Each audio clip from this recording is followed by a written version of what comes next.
Good morning. We're back, and we're going to do a follow-up on the Tenite conversion of the 94B Stevens Springfield shotgun.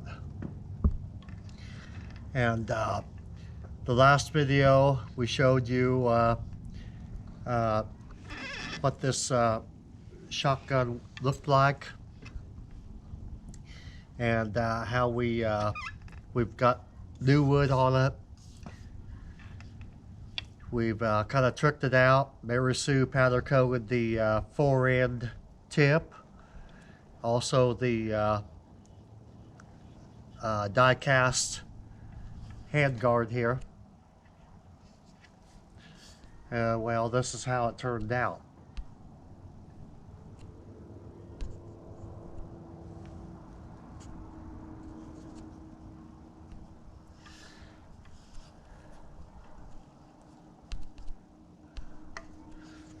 It's really nice wood.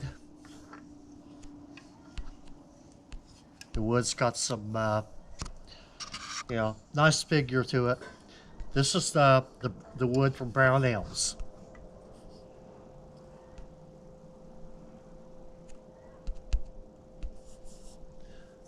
Okay, I think we're about done with that.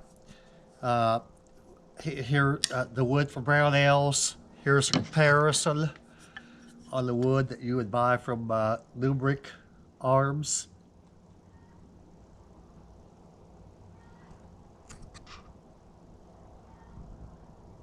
Both of which comes with butt plates.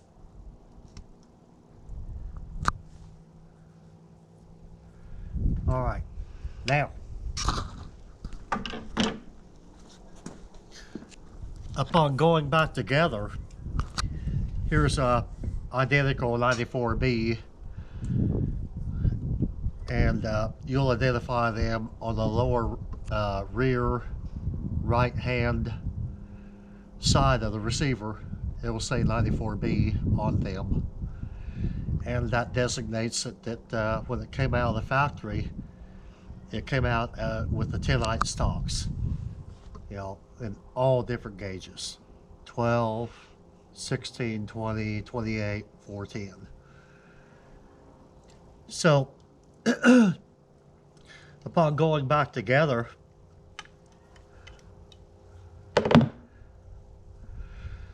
on these,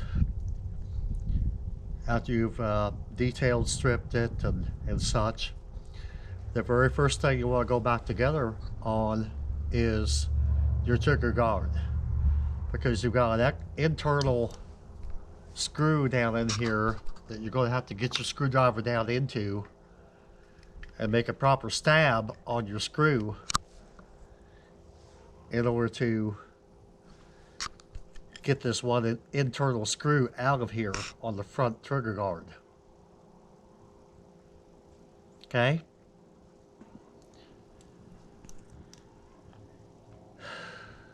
So you need to have that with the 94B, you need to have your trigger guard put in first. Then you can do your trigger. Now your trigger, that's got a torsion spring. It's got a long leg and a short leg.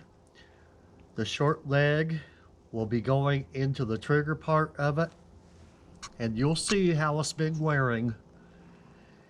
And then you can take 3/32 diameter by 3/16 long rod, and you can anchor that torsion spring into your trigger to hold that torsion spring in there, and use it as a slave pin.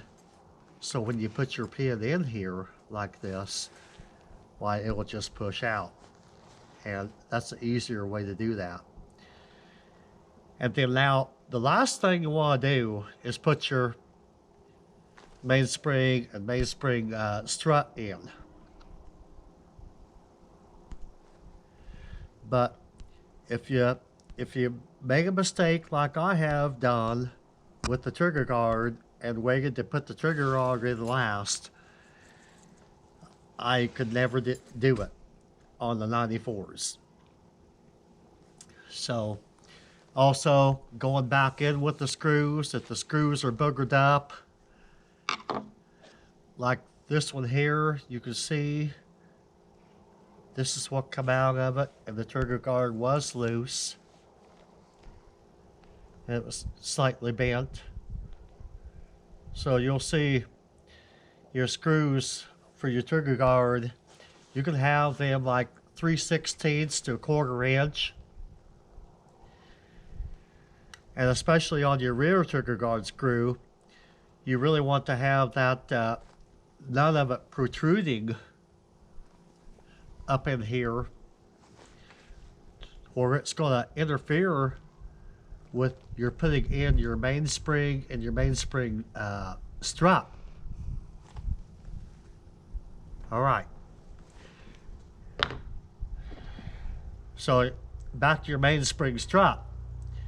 You know, I've never had a mainspring and mainspring strut that I never have been able to put back into a single barrel break open shotgun. And there's various and sundry ways of doing this, and I've often thought about how they did it in the factory. And you know, it could, you know, like a spring compressor, but there's really not enough between the spacings of the coils to compress that. So any old way you want to do it, but on a 94, I've used the dirtiest, rustiest screwdriver, the kind that has the serrations across the blade like this. That will give you some traction, and you can lever that in like a shoe spoon or like a tire spoon. Yeah, like mount the tire. But you're going to get it. You're never going to fail to get a mainspring back into a single barrel action shotgun. You'll figure out a way to do it. You know, I've showed you how to do it on an Iver Johnson, and you're not going to fail. All right, now when you put your firing pin in, you know, it's got that slot on top, and you've got this screw here, and that is 440 size, and you're going to want to tighten that up. Well, if you bottom it out where it's tight, your firing pin is not going to float back and forth.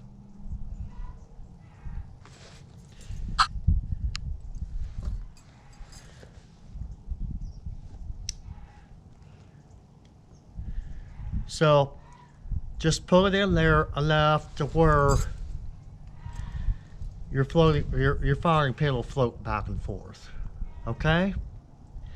You know, the screw is not going to screw out of the top, unlike on a Winchester Model 97 shotgun, where you've got your you know, your screw. You got two screws, and they have a tendency to fall out, especially on the Chinese copies. So I think we're pretty clear on all this. I haven't found one of these Stevens Springfield's 94s that have been loose on your front pin, your hinge pin here. Unlike others, they are splined, or if that occasion does arrive, you can push the pin out with a press and turn it to get rid of that worn out spot. But I haven't seen any of these 94s that have been loose, unlike an Iver Johnson The Ivor Johnsons kind of seem to come in all beat up. But, and they're still a good shotgun. Anyway,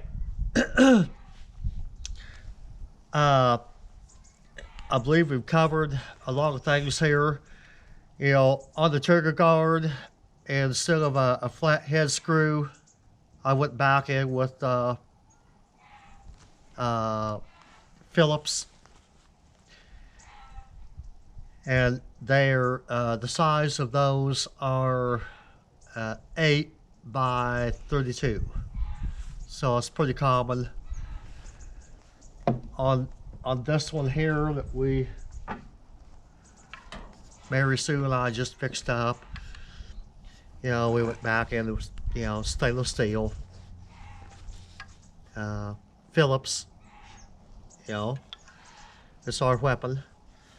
Also, I forgot to point out, you know, in the first #1 video that how beat up this was. I hope you can really get down on this.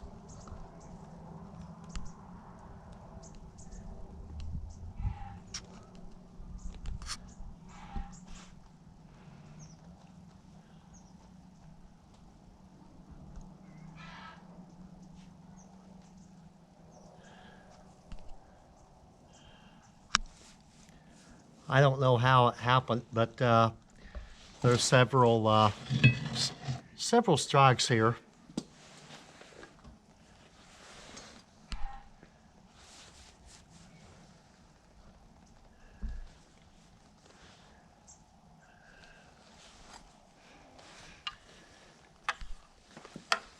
Anyway,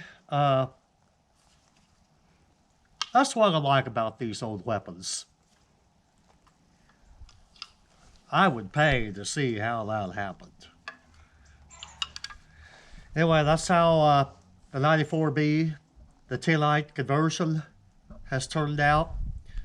We've got another shotgun to do, but I think I've maybe I don't want to go too awful far and run off at the mouth. So this is the end result on it. They're nice little shotguns. And the next video, we're going to show you some versions, the store brand versions that might throw you off, and you know, some more mechanic on these old shotguns. At the point in my life where I want to just specialize in the 94 type of Stevens Springfields, and especially 410s. I have a fondness for them. Anyway, until our next video, we'll see you and be happy in your work. Bye-bye.